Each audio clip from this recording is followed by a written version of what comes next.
Hi, I'm Dr. Elliot Adam from ElliotOracle.com. I'm also the author of the best-selling Fearless Tarot and Tarot in Love, Consulting the Cards and Matters of the Heart, which are available from Llewellyn Books, and of which I'm also offering signed copies of on my website. It is time for this week's Oracle Reveal. So yesterday on Instagram, I placed up a photo of three different animals, and I asked you to use your intuition and just ask yourself which animal's calling to you, because that animal has your message. And the animals were the nightingale, the eagle, and the ant. So if you're just joining me now, ask yourself which animal's calling to you because that animal has your message. For those of you who picked the nightingale spirit, the card says love is all around. And nightingale is known for its beautiful voice. And sometimes we need to allow ourselves to appreciate or feel beauty either through music or surrounding ourselves with beautiful things or things that bring pleasure to us. To remind us that, life isn't just something to slog through, it's also something to be enjoyed, it's something to savor. And I feel with Nightingale this week, it's important to open your senses up to all the things that are happening around you, especially the things that bring in a sense of harmony or well being. First card for Nightingale is where it's best for you to place your focus this next week. And there we see the Empress. The Empress is the great goddess archetype of the tarot. She's the great mother. And she has all to do with love and appreciating the love that's all around. In fact, she even has a shield emblazoned with the symbol of Venus, the goddess of love. And the shield is in the shape of a heart. So the love archetype is really prevalent on that Empress imagery. And I just feel as well, the Empress is really about pleasure, indulging in the senses, being present, being in this moment with what feels good, what looks good, and appreciating those things. And so I just think this is a time to really bless or love your life.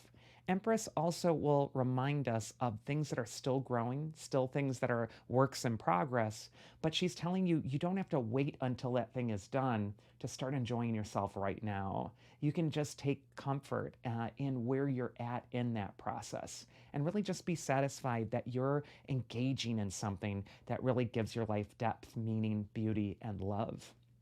Next is the advice from your inner wisdom.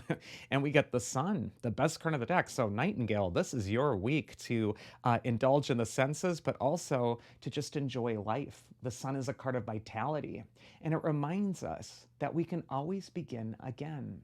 Every day, the sun is born anew. And every day, we also have the opportunity to recalibrate. If something hasn't been working for us before, don't get stressed out about that. With the sun and the Empress, it's like, let's just start again. Let's just do something different. And so I just feel like the perspective is going to be a lot brighter for Nightingale this week, especially if you allow yourself to indulge in the opportunity that's in front of you to start anew.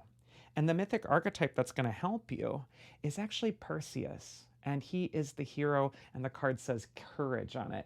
He's the hero who confronts Medusa, the Gorgon goddess. And so I just feel like you're needing to face some fears through the mirror shield. You're needing to look at something's reflection and handle that from afar. But you're also needing to look at the beauty in the mirror, in what's in your own life, in your own creation. And that takes courage. Sometimes it's difficult for us to take a chance on actually being happy or even going towards something that could bring happiness. And yet, I think you need to be courageous, Nightingale, this next week and really consciously put beauty and love into your life because I think that that is going to be what leads to that new day dawning. Next, we got the eagle spirit, and this card says spirit has your back. An eagle, of all the birds, is so associated with spirit. It's because it flies so high, it touches the face of the sun. The eagle is also the king of the birds, and he's associated with Zeus, the great father, the king of the gods in ancient Greek mythology. Eagle could be telling you that all the things you're so stressed out about and worried about and picking apart in your head, it's kind of a waste of time. Because if you really just stop and accept the support that the universe is offering right now, and know that the universe right now isn't working to make your life hell or terrible, but is instead conspiring to benefit your own successes in the long term.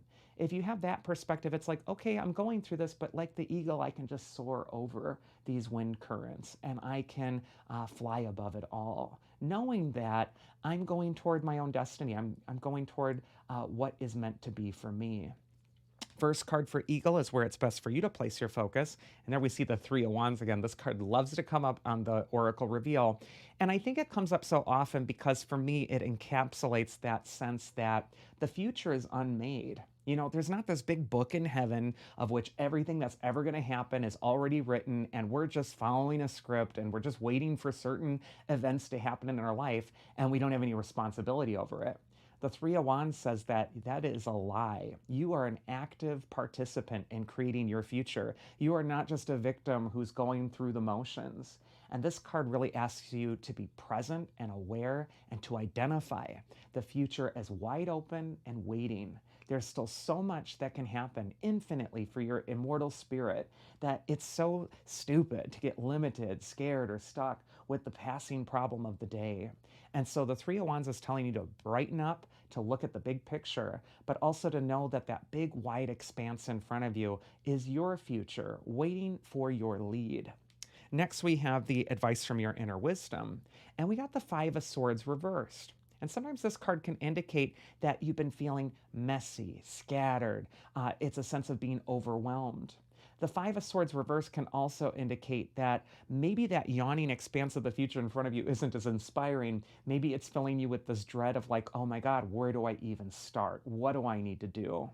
And the Five of Swords upright or reversed will tell you to start where you're at.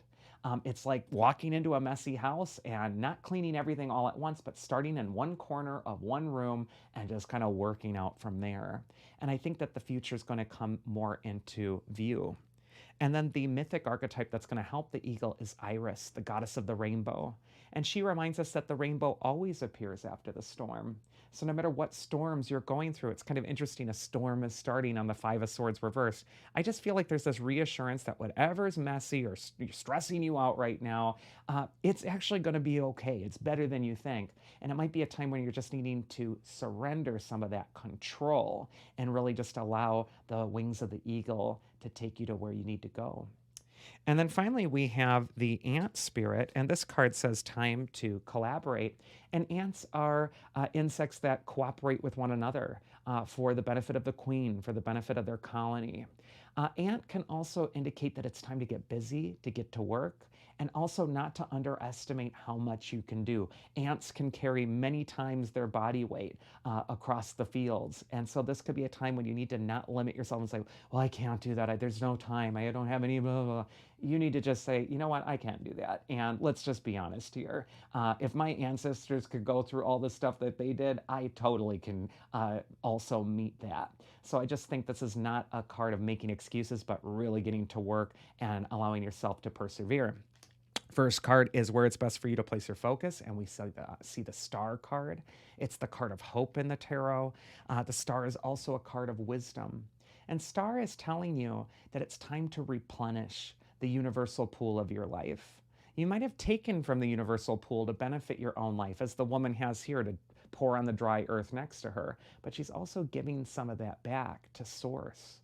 This could be a time where you're either giving back to your own source or where you're giving back to the collective in some way, making the world a better place. But I just feel like there's a transcendent job, a mission for the ant.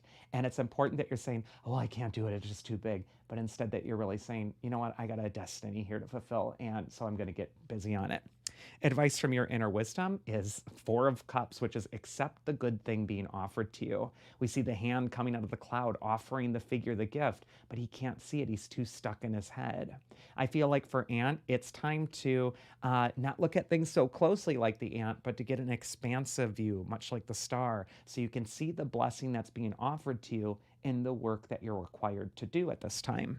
And the mythic archetype that's going to help you is Aries. He's the god of war. He can tell you to pick your battles. But Aries is also associated with Mars, the planet of energy, drive, and direction. And this could be a time when you're really conscious about, what am I putting my energy in? Do I have the energy, first of all, but not just that, but what am I investing that energy in? Is it wasting energy, or is it actually going to be something that gives me something back in the long run?